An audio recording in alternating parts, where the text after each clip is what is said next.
Hello everybody and welcome back to Pivotways. So चलिए अब start कर लेते हैं हम 26 मई की पोस्ट मार्केट एनालिसिस। आज दिन है फ्राइडे। जो चार्ट आपको मेरी स्क्रीन पे दिख रहा है वो है बैंक निफ्टी 5 मिनट का चार्ट एंड जो इंडिकेटर आपको मेरी स्क्रीन पे दिख रहा है वो है सीपीआर इंडिकेटर। आज के दिन हमें एक बुलिश ट्रेंडिंग डे मिला था। आपका बायस आज के दिन लॉन्ग था, राइट? मतलब आप बुलिश थे तो डेफिनेटली आपने आज पैसा बनाया होगा। कितना पैसा बनाया, क्या बनाया, कभी उस पर रिग्रेट मत करना। जितना भी आपने आज प्रॉफिट बनाया, राइट, वो आपने अपने करंट ट्रेडिंग माइंडसेट के हिसाब से बनाया है। उसको ग्रेजुअली ग्रो करते रहो एंड आगे बढ़ते रहो। सो अब हम डिस्कस कर लेते हैं अपने प्री मार्केट एनालिसिस पॉइंट, जो कि आपके पास 9-10 के अराउंड रेडी हो जाने चाहिए। तो रेगुलरली फॉलो करते आ रहे हैं तो आपको पता है कि हम सबसे ज्यादा एम्फेसिस अपने प्रीवियस डे को देते हैं। तो जो मेरा प्रीवियस डे था, राइट, उसमें मुझे एक रिकवरी दिखी थी। मॉर्निंग में हमारे पास एक बेरिश मूव था बट आफ्टरनून में उसने कंप्लीटली रिकवर कर दिया था एंड जो मार्केट क्लोज हुआ था वो डे हाई के अराउंड ही क्लोज हो गया था।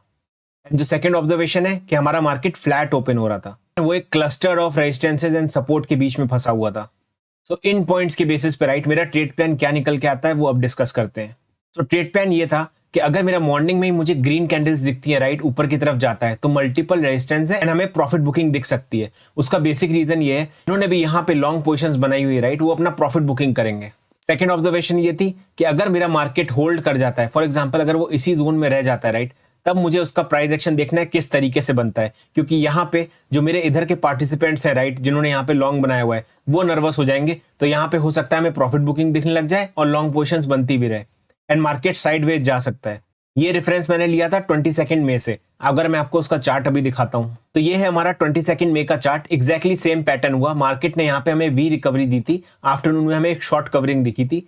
जब मार्केट फ्लैट ओपन हुआ, राइट, उस केस में सेम सिनेरियो था। यहाँ पे भी हमारे पास सीपीआर था, ऊपर ही हमारे पास पीडीएच था एंड अल्टीमेटली हमारा मार्केट एक साइडवेज में चला गया था। इसके ही बेसिस पे मैंने आज का वो सेकंड ट्रेड प्लान बनाया था। तो आई होप ये कोरिलेशन आप समझ पा रहे हो, राइट। ग्रेजुअली जैसे जैसे आप भी पैटर्न्स ट्रैक करोगे, राइट, तो आपको ऐसे बिहेवियर समझ में आने लगेंगे। तीसरा प्लान ये था कि अगर यहां से मुझे डायरेक्टली रेड कैंडल दिखती है, राइट, एंड प्राइस सीधा मेरा नीचे गिर जाता है, इस टाइम पे ये एक सपोर्ट की तरह काम कर सकता है एंड हमें यहां से एक बाउंस मिल जाएगा।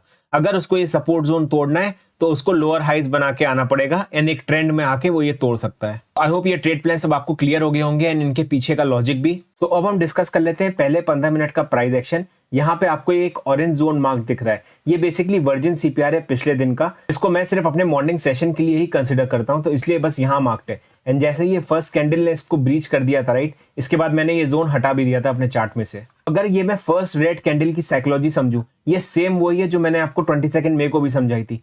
पार्टिसिपेंट्स यहाँ पे लॉन्ग पोजीशंस बना के गए, मार्केट फ्लैट ओपन हो गया एंड वो नर्वस हो गए। यहाँ पे अपने ट्रेडर्स प्रॉफिट बुकिंग करेंगे एंड ये कैंडल कहाँ पे एग्जॉस्ट हो गई? ये एग्जॉस्ट होने लगी हमारे पास सेंट्रल पिवट पे। एंड जो थर्ड कैंडल थी वो हमें एक बुलिश कैंडल दिखी थी। अगर मैं ओवरऑल देखूं 15 मिनट को तो प्राइस ने यहाँ पे होल्ड किया है। अब मुझे इसके रेंज ब्रेकआउट का वेट करना था। ग्रेजुअली जब और प्राइस एक्शन यहाँ पे बनने लगा, राइट, तब एक चीज ऑब्जर्व करने को आई कि यहाँ पे हायर लोज बनने लग गए, जैसे कि आप देख सकते हो। एंड वहां पे जो थर्ड हायर लो था उसने एक्चुअली में सीपीआर को भी तोड़ दिया था एंड उसके ऊपर ही सस्टेन करने लग गया था। तो ये पॉइंट बेसिकली ट्रिगर पॉइंट था बुलिशनेस के लिए कि अब ये जोन ब्रेक कर सकता है। एंड जो हमारा प्रीवियस डे हाई है, राइट, वो उतना पावरफुल नहीं था। जब भी मार्केट डे हाई पे क्लोज होता है, राइट, वहां से अभी तक सेलिंग प्रेशर आया नहीं है, तो आपको पता नहीं है कि यहाँ पे कोई सेलर्स बैठे हैं कि नहीं बैठे हैं। जो मॉर्निंग का सेलिंग प्रेशर दिखा था वो एक्चुअली एग्जॉस्ट हो चुका है, इसलिए प्राइस सीधा अपने डे हाई पे पहुंच गया है। मार्केट प्रीवियस डे क्लोज के ऊपर सस्टेन करने लग गया, राइट। यहां से मैंने अपना लॉन्ग पोजीशंस बनाना स्टार्ट कर दिया था, फुल क्वांटिटी में नहीं, सेम वही लॉजिक 50%।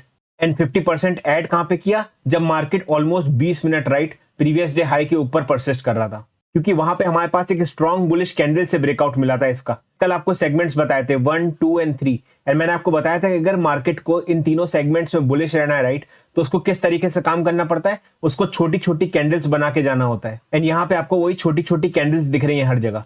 बट फेल कहां पे हो गया? ये थर्ड सेगमेंट में फेल हो गया।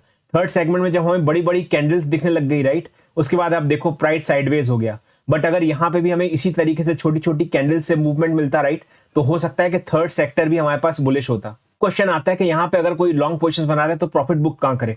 प्रॉफिट बुक करने के लिए ये डेली पिवट्स होते हैं जो यहाँ पे चार्ट पे मार्क होते हैं। तो जैसे ही आपका प्राइस इन जोन्स के पास आए, राइट, तो आप अपना प्रॉफिट बुक करो। वो ज्यादा इंपॉर्टेंट होता है ऑप्शन बायर्स के लिए। किसी को भी नहीं पता होता कि मार्केट इतना बड़ा आपको मूव देने वाला है। वो ग्रेजुअली जैसे जैसे प्राइस एक्शन अनफोल्ड होता रहता है आपकी स्क्रीन से, वैसे वैसे आप एनालाइज करने लग जाते हो। तो यहाँ के बाद मुझे री एंट्री देखनी थी वापस से, एंड मैं एक्सपेक्ट कर रहा था कि प्राइस 20 EMA को टच करे तब मैं न्यू पोजीशंस बनाऊं। जैसे मैंने आपको बताया था कि अगर मार्केट बुलिश है राइट, तो 20 EMA का रिट्रेसमेंट करो। बट यहाँ पे जैसे आप देख सकते हो राइट, एक एंट्री मेरे से मिस हो गई एंड प्राइस ने सीधा ऊपर की तरफ भाग गया। तो जब भी ऐसा सिनेरियो हुआ तो मुझको कोई फोमो नहीं आया, बट यहाँ पे मैंने अपनी एक ट्रेडिंग स्ट्रेटेजी यूज की जो कि मैं यूज करता हूँ जब मार्केट स्ट्रॉन्ग बुलिश होता है, एंड वो मैं आपको अभी सिखा रहा हूँ। बट वो सिर्फ स्ट्रॉन्ग बुलिश में ही आपको यूज करना है, आप हर जगह वो लॉजिक मत लगाने लग जाना। सो मैंने क्या किया, मैं अपने इंडिकेटर पे गया एंड मैंने इंडिकेटर पे यहाँ से 10 EMA अनेबल कर लिया।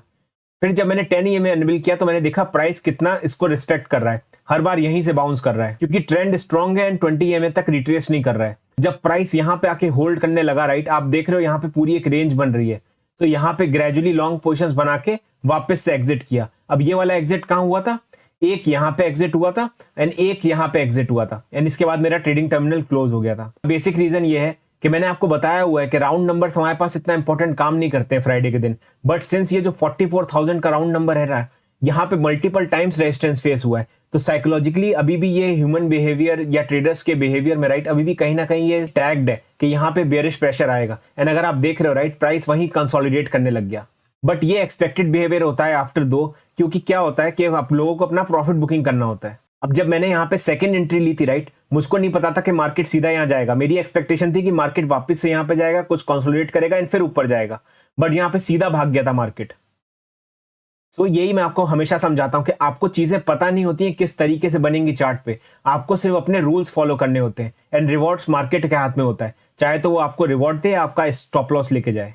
सो आई होप ये प्राइस एक्शन अब आपको क्लियर हो गया होगा। तो ये जो आप 26 का प्राइस एक्शन देख रहे हो राइट, ऐसा कुछ सिमिलरली हमारे पास 12 मई को भी हुआ था। ये मैं आपको दिखा देता हूँ। 12 मई को भी फ्राइडे का दिन था एंड वहां भी हमें एक बुलिश मोमेंटम मिला। 12 मई को हमने कहां लॉन्ग पोजीशंस बनाई थी, 12 मई को हमने यहाँ पे लॉन्ग पोजीशंस बनाई थी। अब मैं आपको दो होमवर्क देता हूँ। आपको क्या करना है, आपको 12 मई का प्राइस एक्शन देखना है एंड 26 मई का प्राइस एक्शन देखना है, एंड आपको दोनों चार्ट्स कंपेयर करने हैं, डॉक्यूमेंट करने के किस तरीके से प्राइस एक्शन हुआ है। दूसरा होमवर्क मैं आपको दे रहा हूँ वो ये दे रहा हूँ कि 26 मई का आपने यहाँ पे प्राइस एक्शन देखा राइट मॉर्निंग का, सेम आपको 22 मई को देखना है कि किस तरीके का प्राइस एक्शन हुआ, कि यहां पे हमें एक ब्रेकडाउन मिला बट वहां पे हमें साइडवेज दिखा, जबकि प्रीवियस डे दोनों के सेम ही थे जहां पे हमें एक रिकवरी दिखी थी। सो अब आपके पास दो होमवर्क है जो मैंने आपको दिए हैं। आई होप इस पे आप कुछ टाइम स्पेंड करेंगे एंड आपको कुछ सीखने को मिलेगा। इस वीडियो में बस इतना ही, अब मिलते हैं हम नेक्स्ट वीडियो में। Thank you so much for watching, bye.